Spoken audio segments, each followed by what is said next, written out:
गाणं आठवलं. जागो तो एक बार हिंदू जागो तो, जागो तो एक बार हिंदू जागो तो. जागे झाले बघ. जागे थे वीर शिवाजी, जागे थे वीर शिवाजी, भागे सारे दुश्मन पाजी, भागे सारे दुश्मन पाजी. चमक उठी तलवार जागो जागो तो, जागो तो एक बार हिंदू जागो तो, जागो तो एक बार हिंदू जागो तो. हे गाणं अध्यक्ष महोदय सुधीर मुनगंटीवारांच्या मतदारसंघात माहित नाही, पण अनेक मतदारसंघामध्ये मुख्यमंत्र्यांनी स्वतः गायलं आणि हिंदूंना हिंदूंचं जागरण करण्याचा प्रयत्न निवडणुकीच्या काळात चालू होता. आज अध्यक्ष महोदय हेच गाणं आता मला म्हणावं असं वाटायला लागलं. कारण अध्यक्ष महोदय अयोध्येतील प्रभू श्रीरामाच्या मंदिराच्या चोरीचा उल्लेख आहे. सुधीर भाऊंनी देव महादेवाचं रूप असलेला महाकाल इथे लावलेला आहे.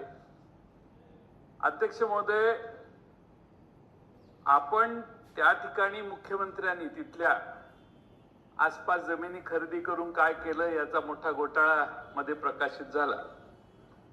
अध्यक्ष महोदय, महाराष्ट्रातल्या हिंदू धर्माच्या देवस्थानाच्या जमिनी देखील संकटात आल्या आणि म्हणून जागो तो हिंदू हे म्हणायची पाळी आम्हाला यायला लागली.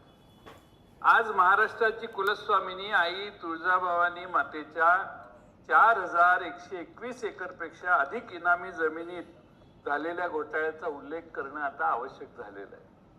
अध्यक्ष महोदय, निजामाने दिलं. निजाम शासनाने तुळजाभवानी देवीला 4121 एकर जमीन इनाम दिली होती. कायद्यानुसार या जमिनीची खरेदी विक्री होऊ शकत नाही, याला कुळ कायदा देखील लागू शकत नाही. असं असताना अध्यक्ष महोदय, महसूल अधिकारी आणि काही नेत्यांच्या संगनमताने हजारो एकर देवीची जमीन लाटण्यात आली. देवस्थानाच्या नावे कागदोपत्री 3397 एकर भूमी असताना प्रत्यक्ष ताबा मात्र 4 मठांमधील खाजगी व्यक्तींकडे आहे. तसंच जगदंबा न्यासाच्या नावे असलेली 403 एकर जमीन मुख्य न्यासाला अंधारात ठेवून थेट खाजगी व्यक्तीच्या नावे करण्यात आलेली. कायद्याचे उल्लंघन करून 63 एकर जमिनीपैकी काही जमीन सुरक्षित कुळ दाखवून अनधिकृतपणाने विकण्यात आली. तर एका अव्वल कारकुनाने आपल्या अधिकाराचा गैरवापर करत 261 एकर जमीन तब्बल 73 खाजगी व्यक्तींच्या नावे सातबारावर नोंदवली. याशिवाय आपशिंगा आणि उफळा या गावामधल्या 158 एकर जमीन अनधिकृतपणे फेरफार नोंदी करून लाटण्यात आलेल्या आहेत असं दिसतंय.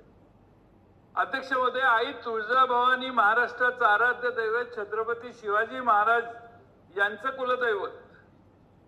छत्रपती शिवाजी महाराज परकीयांच्या विरोधी लढले, निजामशाहीच्या विरोधी लढले, त्यांनी हिंदवी स्वराज्य स्थापन केले. ते आई तुळजाभवानीच्या आशीर्वादाने असं ते स्वतः मानायचे. आज जर देवीची जमीन चोरली जात असेल तर माझा प्रश्न, हे सरकार का गप्प आहे, हा या सरकारला प्रश्न आहे. अध्यक्ष महोदय, तुळजाभवानी मातेच्या नावे जमीन दिली निजामांनी आणि लाटली आत्ताच्या ह्या लोकांनी. म्हणजे कुंपणच शेत खातंय. म्हणून हिंदूंनी जागा होण्याची आज खरी गरज आहे.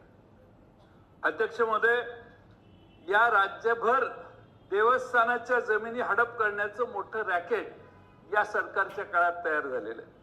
विशेषतः बीड आणि आमच्या सांगली जिल्ह्यातील हिंदू देवस्थान जमिनीचे विविध प्रकरण मी सभागृहाच्या निदर्शनाला आणली.